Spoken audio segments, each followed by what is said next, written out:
13、14岁的时候，就帮我父亲打下手磨炉子，大概是在75年左右。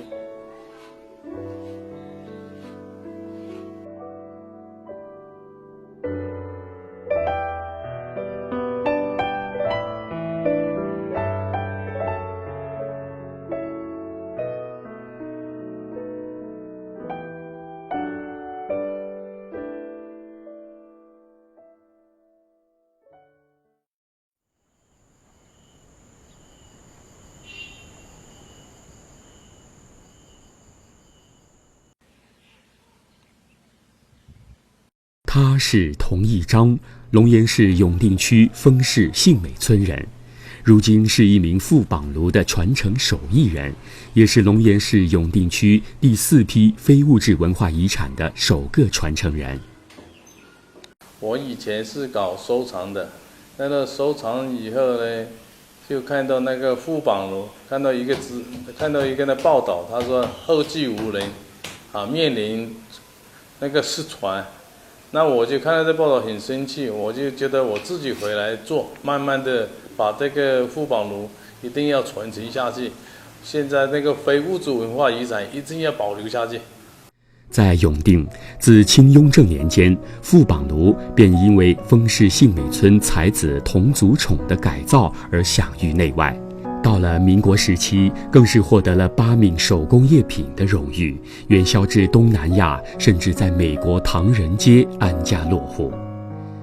副榜炉以前是大批量生产，就在那个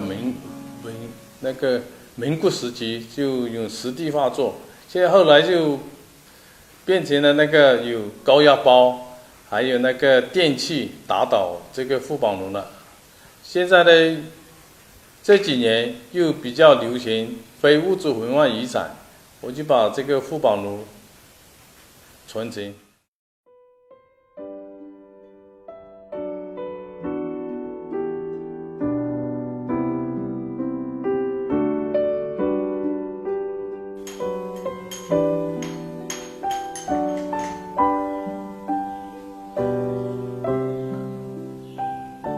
这个炉子烧开水，那个有 pH 次值型弱碱性比较好，比较强，这个对人吃的身体比较好，泡茶的味道不一样。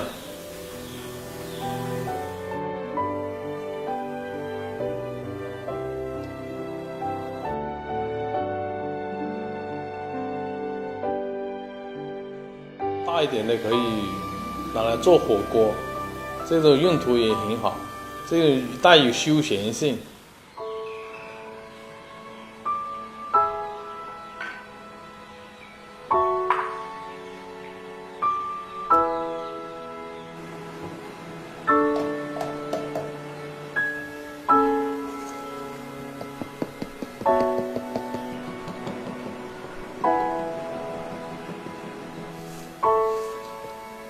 以前我就没有模具，自己做模具。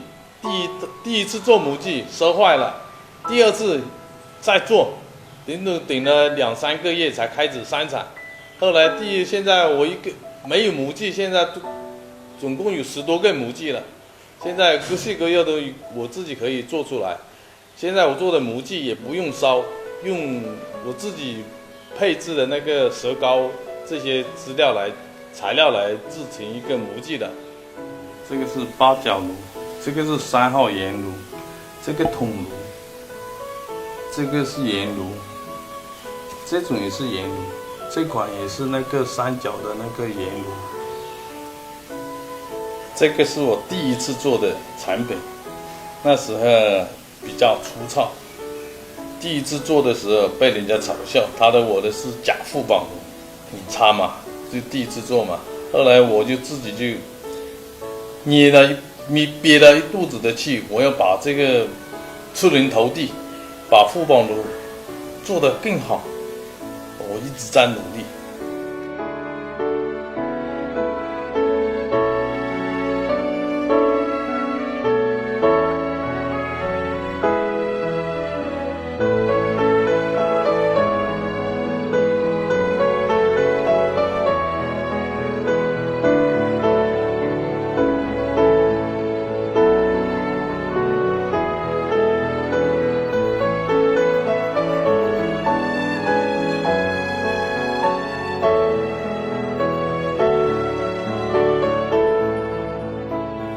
我现在一直在对副榜炉的改进。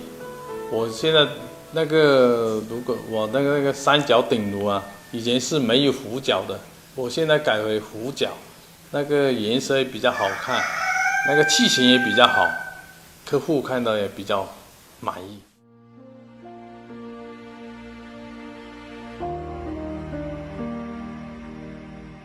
经过改良，同一张的炉子造型更加多样，有四方炉、筒子炉、三角鼎炉、圆炉、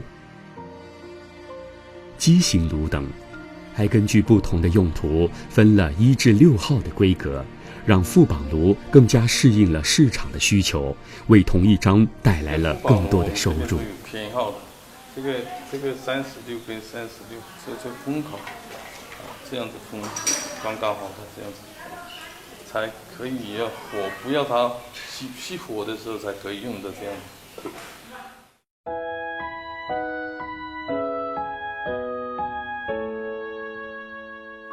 做一个副榜炉的工序，差不多要40道工序。如果一个工序不成功，最后道工序就是烧，要火力求财，不然的话前功尽弃。为了让烧出来的副榜炉色泽好、品相佳、质量过硬，同一张都是开车到自己发现的一座山脚下去专门挖红泥巴。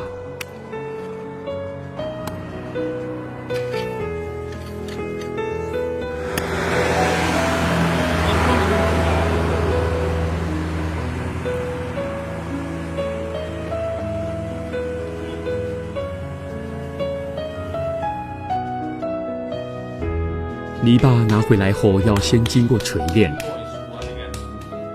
加工好泥巴后拿来打坯，接下来还要打磨。而为了让炉体光滑，往往需要对炉体进行多次反复打磨。看起来简单的打磨修饰，却是一件极其需要耐心的事情。而为了使炉子更加完美，同一张还去过许多其他做炉子的地方，和那里的手工艺人互相切磋，互相学习。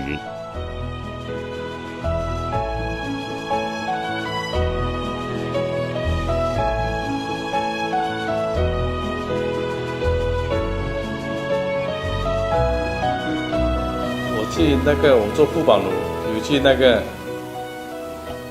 广东的潮汕，还有揭阳，还有长泰、石马，还有角美，反正有做这个炉子的地方，我都有去学习。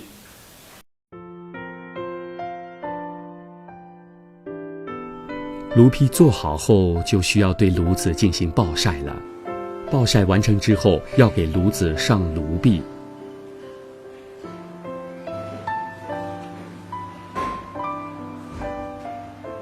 接着给炉子刻字、刻图案。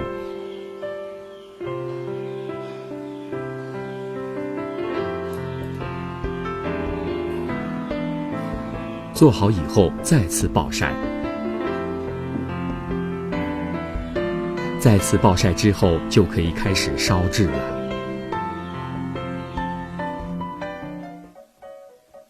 烧炉子是制作副榜炉最为核心的步骤，不同于传统烧炉子所用的火窑，每次烧炉，同一张都是在自家房前用红砖砌个小窑，用阴火烧制。每这个时候，同一章的妻子都是一大早就开始挑砖头，帮助同一章垒砖窑。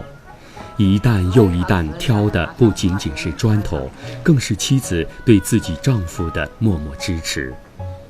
对，做副榜炉，我的孩子、老婆，他们都很赞成我的看法，他们都表示我有点成就，很高兴。由于副榜炉的烧制对火候控制的要求较高，一次只能烧制几十只炉子。装窑、烧窑，这是核心技术。在装窑的时候，必须将炉子整齐摆放好。装到一半时，就要开始在空隙中塞上稻草、骨壳灰。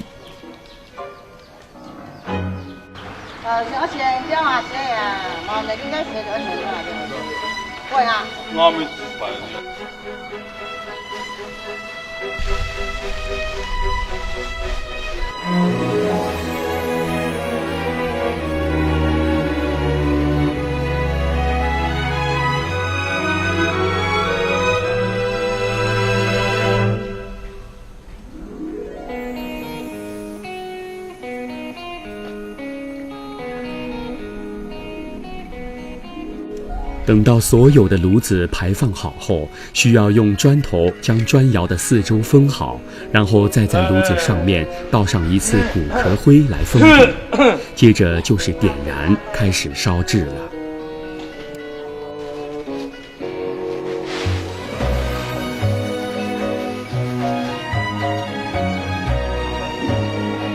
烧炉子的时候，如果火候掌握不好，品相就会不佳。每次烧炉子都会花费将近1天1夜的时间。为了控制好火候，童一章每次烧炉时，夜里几乎都是守在砖窑边。用他的话来说，这是火中求艺。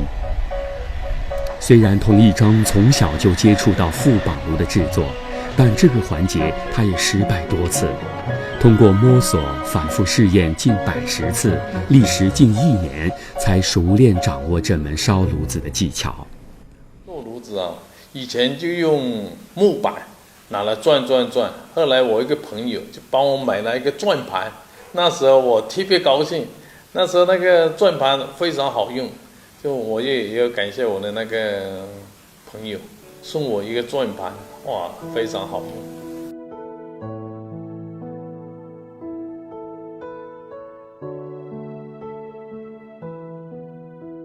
林下清泉工艺兴，炉中火火引民情。据说这是副榜炉的创始人童祖宠特意给副榜炉写的一句诗歌，烧制在了副榜炉的炉体上，给古老的风炉添了几分雅趣。如今副榜炉主要作为手工艺品，供游子寄托乡愁。面对传承人越来越少的窘境，童一章表示，最大的心愿就是副榜炉的制作工艺能够成为国家级非物质文化遗产。毕竟永定先祖的技艺不能丢，要让煅烧副榜炉的窑火一直燃烧下去。